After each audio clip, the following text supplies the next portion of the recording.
suffering. What is the government doing? What is the security agencies? What are they doing? No, but when are we going to have an end to this insurgency? Before now, the Boko Haram elements were terrorizing almost the entire North Central and Northeast, even Northwest. But at least you can give credit to the government that for some time now, the insurgents have been localized at least to some part of Borno State. You can give that credit to the government. And some of those attacks that you were seeing in Abuja, in some areas of Niger State, some areas of even Bauchi State, they have been curtailed. Even Zamfara. So you can give credit to the government, which means there is some success that is being achieved so far. Some success, yes. When lives are lost in scores on a daily basis, and that is because protecting the man in Abuja, yes, is not equal to protecting the man in Borno State. Life in Borno State is not different from the life of the man in Abuja.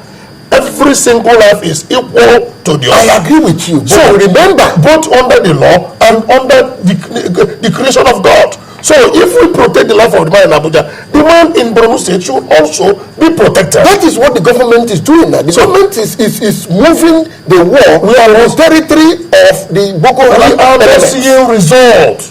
Because the governor of Borno State has painted a terrible picture that we are not seeing results. Really, as this in Borno State. Don't forget the fact that Boko Haram started from Borno State and spread. And then if you now say that you have now contended back into Borno State, it may still have as well spread again. No, it cannot spread again. And that is why the military, that is why the military has created a new military outfit in Borno, which you are aware of. About the end of last year. Yes, I know, but that is also fine. That is also why the government has also recently changed the service chiefs. And the government, the president has given them a new mandate. Okay. That, look, you must end the Boko Haram insurgency. When is the mandate going to materialize? It is not by real action. They are already putting acts in place to ensure that intelligence will begin to be more proactive.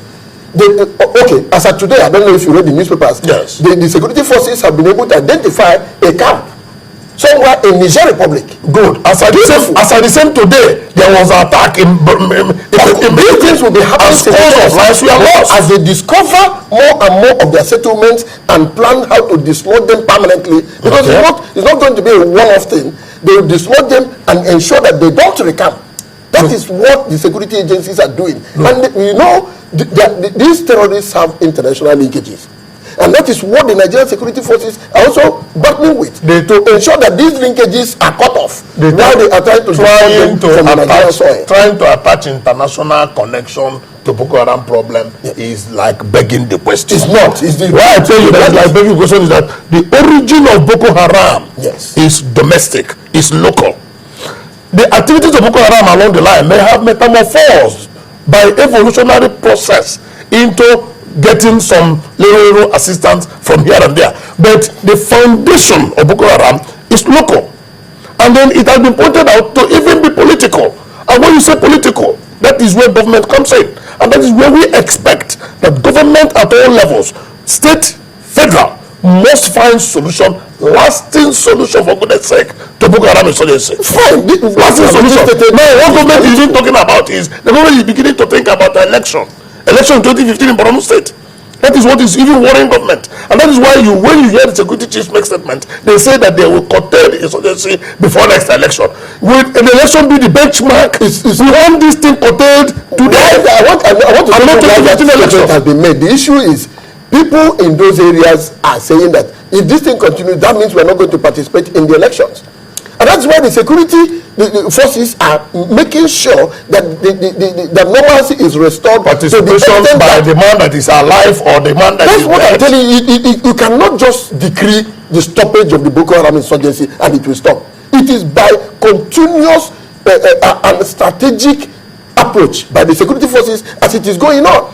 Well, that is why the strategy is not change the strategy. Fine, you see, because we are talking security, we cannot just open all the strategies here. But the thing is, what you want to see, or what I think you want to see, is that Boko Haram insurgency is stopped. And that is what I'm telling you. Because lives are being lost, Yes. There's a way the military will move into these areas, more and more lives will be lost. And in my opening statement, I drew your attention to what happened in Odi. In Odi, okay. The whole community was wiped out. Well, we had similar problem in Baga and Bama. You recall that drew international opprobrium. Fine. At the end of the day, there are rules of engagement. Beautiful. And that is why the government is taking its time to ensure that there is minimal loss of lives, even in the process of trying to end this insurgency, like today or tomorrow. How do you begin to answer the question that despite the state of emergency that exists in Borno State and in Adamawa and Yobe, military painted trucks were used by Boko Haram elements to attack the people? How do you reconcile that? That is when the civil citizen, the law-abiding citizen, is not free to move around. How come the Boko Haram are moving around? That is how come they are moving around. That is why I tell you there are challenges in the process of making sure that the Boko Haram insurgency is ended the way you expect. Those challenges will be solved. So, of course, that is why the government is not sleeping. That is why on the floor of the House of Representatives today, a member from Borno State raised the motion of national importance. Yes, that is by main motion. Fine, and that is telling you that they appreciate the enormous challenge of ending the insurgency because people are dying. Okay. Of course, there is no way people will cannot weep more than the bereaved. But the people are dying on a massive scale. And I tell you, it's not more massive than when the Boko Haram started. Even in Plateau State, the death of people in Plateau State that occurs virtually every week, government has not been able to attach any reason to that. Whether it is Boko Haram, they usually wish it away that it is flooding nomads.